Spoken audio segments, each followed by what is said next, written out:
I invent because the problems in our industry are really hard. You know, it's funny, I started this about 25 years ago, and you know, I thought the problems would be easier to solve as they went along, and they actually are not easier to solve. They continue to be very challenging, and they're really, you know, need invention and innovation to solve the things we need to do for our customers. So that's really the biggest reason that our marketplace requires it. Our business demands it, and really just to be successful, we have to be innovative and really inventive. And the easy problems have already been solved, so the real hard ones are left now.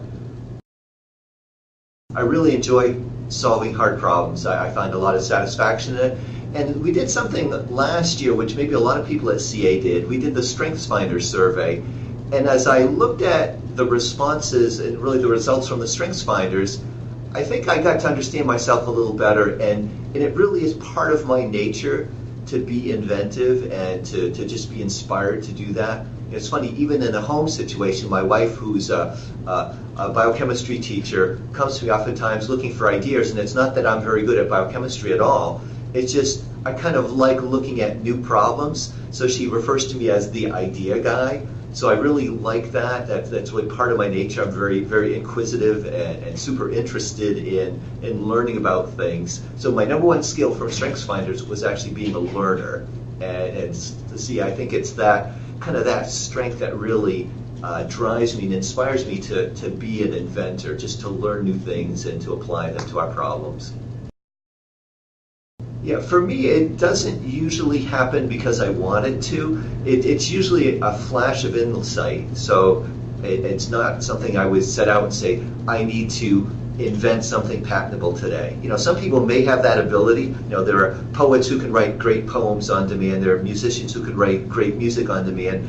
I don't know that I'm the kind of inventor that can invent innovative things kind of on a schedule so much, but it really does happen, and it happens moderately frequently. I've got a few patents, and I've got another application in now. So it certainly happens, but it's more of a flash of insight than something I can put in a timesheet, really. Routine and environment, I'm really a creature of habit. I tend to be in the office at about 5:45, so my day is really early compared to everybody else's.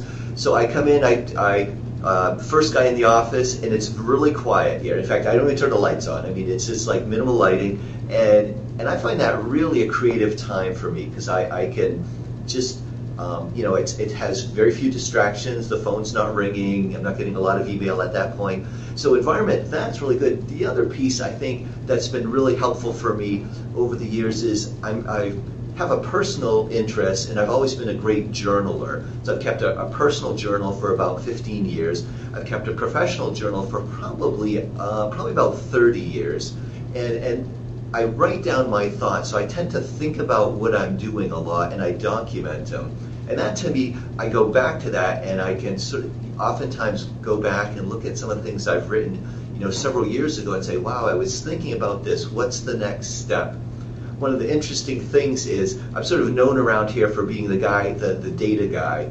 So one of the things I've done over the years is I keep really good notes, and back when we were writing notes by hand, I kept engineering notebooks. So first job was a full-time researcher at University of New Hampshire, so we kept, you know, engineering records of everything we did.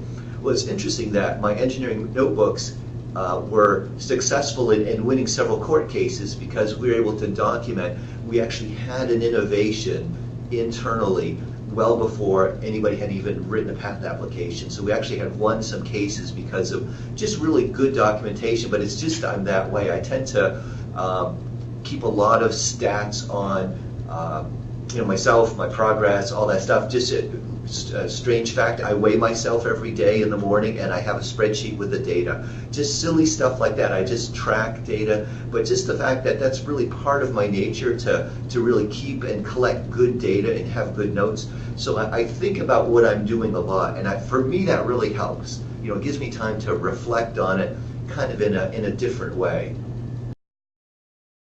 For me, it's so much a matter of personal style, and I guess that's the thing I would want to encourage everybody else is to really find what their personal style is. For me, it's it's reflection, it's lots of documentation, lots of data. People have described me as a sort of data-driven decision maker. So for me, that really works, but not everybody's going to have the same kind of experience. So I think it's really finding your own style. Some people do great just reading tons of books. Some people do great tinkering in the lab. I probably do well thinking about the things, the problems to solve.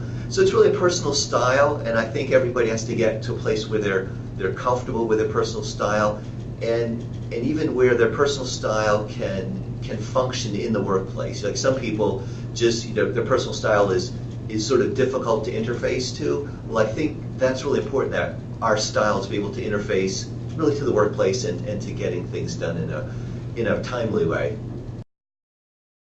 Yeah, what I like most about being an inventor is sort of the spark of creativity that comes. I'm really interested in that. I like learning new things, solving new problems.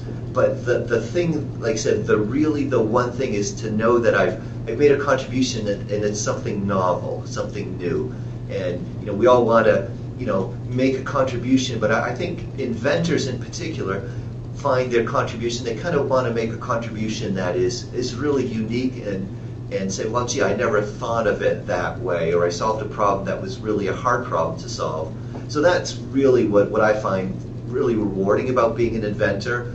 It's just, it's really not about the money. It's not even about having the patent, so to speak. It's really about just being able to have taken a hard problem, contribute an idea, which is really part of yourself, and really, contribute that into the pool of ideas being implemented in products or competed with in the marketplace. So that's what I find really interesting and exciting.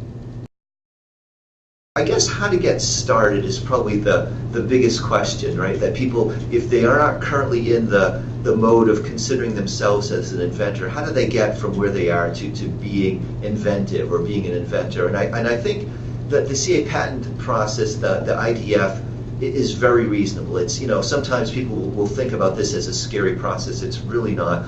It's monitored by some really great and supportive engineers and mentors inside CA. And I think people should consider more of their ideas as really patentable or unique inventions. Oftentimes we are so close to the problem, we're so close to all the challenges of implementing a solution, we forget there's really some creative stuff going on.